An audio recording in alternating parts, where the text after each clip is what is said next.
Greg Myers, got a 62 Galaxie. It's got a 427 high riser in it, 4-speed, 9-inch rear end, of course. It's got the Thunderbolt style lift rear suspension in it, the factory, the welded in ladder bars. Bought the thing out of California. Really nice, super nice, solid, all steel car. Back in '62, the biggest engine would have been a 406 G-code tri-power, but this has, like I said, a 64 427 high riser in it.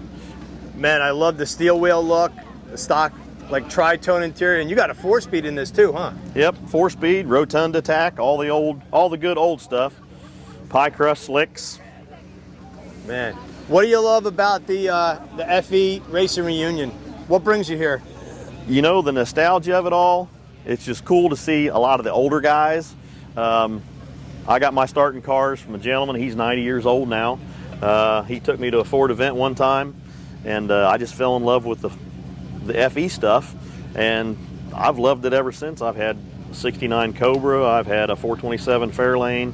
I've had a lot of cool stuff. Worked on a couple camera motors, and this is it's just neat, the nostalgia of it. It's history.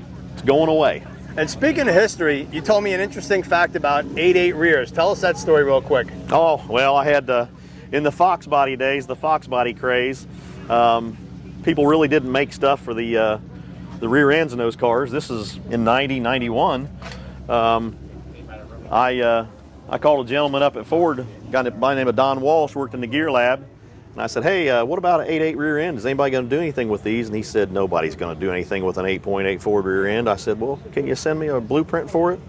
And he did, and I talked to Mark Williams, and we made some pieces, and I actually had the first 8.8 spool and C-clip eliminators. Didn't have good axles in it. Had the Ford Motorsport 31 spline cast axles. Found real quick you don't run those with a spool because it'll snap and make a real hard left turn. But so I've had some fun with Fords. Man, well, great. Thanks for showing us your car. We appreciate you. Quite welcome. Thank you.